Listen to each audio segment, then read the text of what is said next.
Viajamos a Etiopía ahora, nos vamos a otro sitio bastante lejos. Hablamos de los Mursi en uno de los podcasts, creo que fue el primero. Sí. Como tribu con mucha fama de peligrosa, de las más, ¿no? A nivel mundial, como que son muy guerreros y que tienen mucha violencia. Pero tú has estado en Etiopía y has estado con los Surma, que están a la par y la gente no habla de ellos, no son conocidos a nivel mediático ni de Vox Populi, pero son de tela, ¿no? Cuéntame, ¿cómo fue tu experiencia con ellos? De hecho, voy a hacer una separación, voy a remarcar un punto. Los Mursi no son de las tribus más peligrosas del mundo, pero en esas zonas en Etiopía es la más temida porque históricamente son grandes guerreros, sus tradiciones para llegar a ser un adulto son violentas. Yo pude ver con los Surma una que son las mismas, ahora cuento un poco más. Entonces, la que más temen las otras tribus de la región. Visitar los Mursi como extranjero que va para visitar no es tan peligroso. Y no solo esto, sino que, bueno, sí han pasado cosas. A algunos les han pegado o tienen una forma de ser un poco violenta, pero sí que forman parte de un circuito turístico en Etiopía, en las tribus, del que yo siempre, bueno, ya lo conté en su día, yo intento huir, yo busqué otra forma, hay otras vías, lo viví de otra forma, pero bueno. Más auténtico, menos, claro, menos guiado. Entonces lo que pasa es eso, que hablamos en los Mursi de temida, la más temida de la zona por las otras tribus. En ese mismo valle, el Omo Valley, este es en el Upper Omo Valley, que es como más en las montañas, hay más tribus. Los Surma son de verdad la tribu más peligrosa de la zona, con diferencia. Sí. Con diferencia. Con diferencia, muchísimo más que los Mursi. Étnicamente son los primos. Ajá. Viven al sur, más aislados, es mucho más complicado llegar, las carreteras ya no forman parte de ningún circuito de nada. Los otros comparten territorios en una zona, en el valle. Estos están bastante más lejos. Entonces, para llegar tienes 1 o 2 días, en 4x4, dependiendo por dónde salgas, cruzando la nada.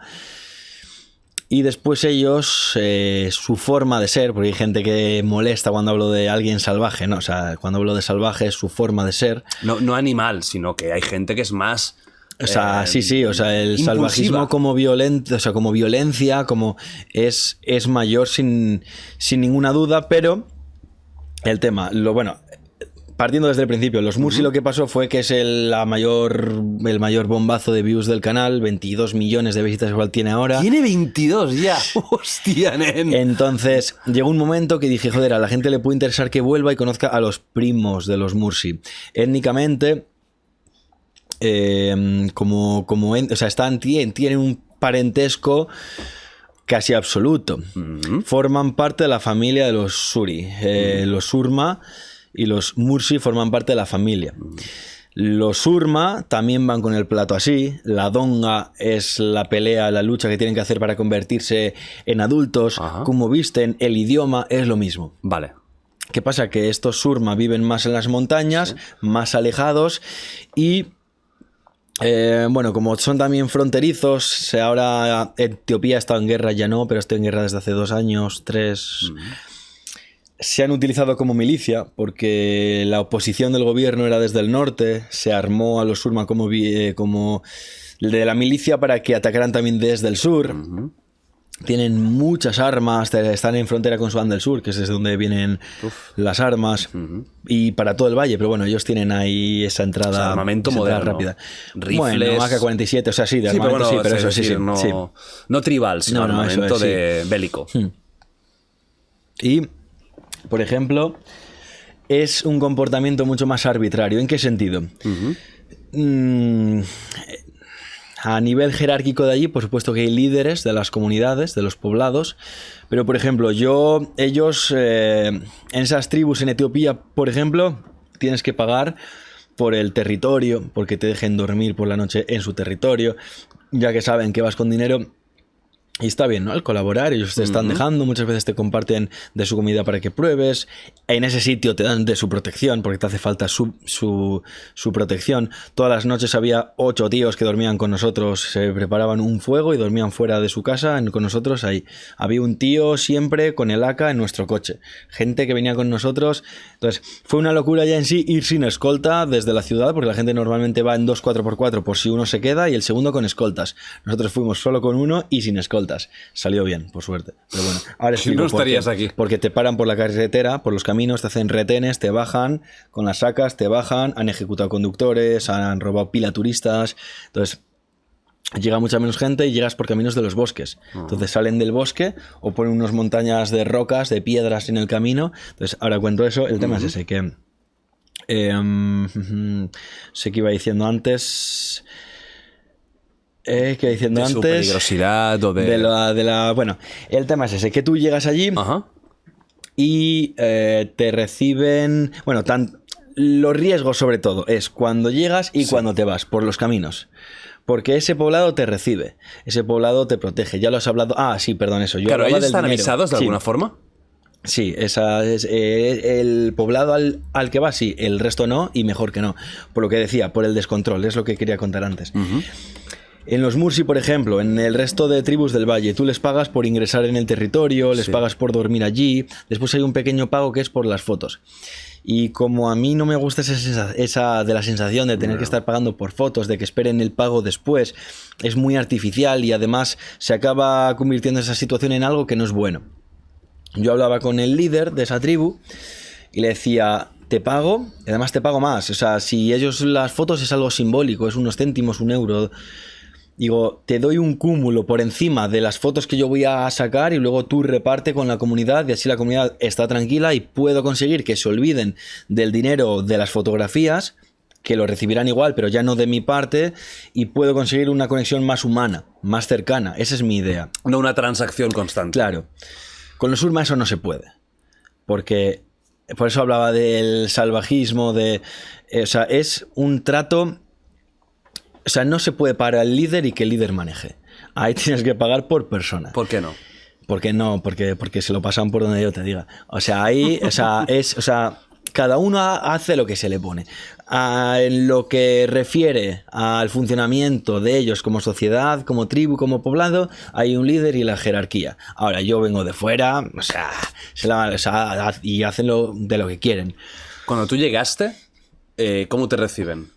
Genial, la realidad es que tuve un recibimiento... Fueron agradables contigo, sí. simpáticos. Sí. El problema sobre todo es ese. Cuando llegas, nuestro fixer siempre nos decía, el truco con los Urma es no conversation. ¿Por qué? Porque si evitas conversation, por ejemplo, te paran el coche por la carretera, bueno, por el camino a tierra. Te paran para algo. Igual es solo porque les hace falta agua. Y en otras zonas paras y además con gusto va a conversar con ellos. En esta zona no paras. Dicen, no pares con nadie. Porque hay gente que quiere hacer cosas malas y hay gente que no. Te ahorras ese riesgo sin parar. Y acelera cuando veas a alguien. O sea, porque te estén haciendo señas, tú tira para adelante. Tira para adelante. Al salir del poblado, luego cuento un poco también sobre ese poblado, pero al salir del poblado, por ejemplo, no avisamos a nadie más que a Tena Corro, que era el líder, que era uno de los que dormía con nosotros junto al lado del fuego, dormíamos en carpas y él al lado como en el fuego. A las 4 de la mañana, y le avisamos y no previamente, le avisamos en el momento. A las 4 de la mañana, en mitad de la noche, nos despertamos, recogemos todas las carpas, vamos donde él en el fuego, ya se habían levantado por los ruidos y tal, y nos despedimos de ellos. Cogemos y aceleramos a toda hostia por los bosques y salimos a las 4 de la mañana. Aún así, durante el recorrido nos vimos con 3 o 4 Surma por el bosque, porque al igual que un gato ve reflejar los ojos por los focos del coche, incluso uno, y siempre van con armas, nunca caminan sin un AK. Y de repente les ves saltar del camino. Es decir, una curva y de repente giras y ves que al final de la recta uno se ha escondido. Y luego pasas por donde estaba y le ves ahí en el bosque. Y dices, ¿se ha escondido de mí o quería asaltarme y se ha escondido tarde y se ha dado cuenta de que yo ya le he visto y había piedras por todo el camino, como retenes, como montañas, y como la carretera, el camino era más ancho, podíais el conductor esquivarla. sin frenar salía, ¡bum!, se metía de nuevo. Wow. Y a ese conductor, 3 meses antes o 6 meses antes, le pararon Porque eso, te paran y el conductor, como es el que tiene las papeletas, es el que tiene esas posibilidades de salir pitando. Hay veces que le ejecutan, les pegan, y a este conductor con el que yo iba le habían roto una mano 3 meses antes, 4 meses antes. Dios. Por eso, y además te desvalijan. O sea, se van con todo, con cámaras, con pasaportes, con todas las mochilas del de fuera, van para parar al que viene de fuera. Hostia. Por eso es muy peligroso. Esto no pasa en otro. Eso es impensable que pase en el resto del valle. Esto es con los Surma. ¿Poblado en el que estabas por eso? ¿Tú tenías conversaciones con la gente? Sí, continuamente. Además, súper interesante. Yo es lo que más busco. O sea, es uno del... ¿Y les veías agresivos? No. Ahí no. No, a ver, agresivos. O sea, ¿notabas que son gente acostumbrada a pelear, incluso Su cultura es hostil, o sea, es la guerra y la violencia porque es con lo que han vivido. Están en contacto o guerra con los Bume, que son los Nyangatom, es la tribu de al lado. Además es eso. Bueno, al final, no se trata de que qué mala pata que están con la de al lado. No, pero digo eso, que ya no es mala pata, que es justo con la de al lado. Bueno, justo porque están al lado y comparten frontera, siempre se llevan mal, claro, con los de cerca. Desde niños tienen armas, se matan. Entonces. ¿Viste alguna reacción violenta hacia ti, por ejemplo? No, pero siempre dicen. O sea, el objetivo es no entrar nunca en discusión con los Surma. Nunca les lleves la contraria. Claro, o sea. Juega un poco con... o sea, si las cosas tienen que ser de una forma o de otra, habla con ellos siempre desde un respeto máximo y no porque ellos te sometan para que tú tengas que ser, es porque te ahorras que de repente a uno le siente mal algo. Y podría pasar de todo. ¿Te pega una hostia o...? Sí.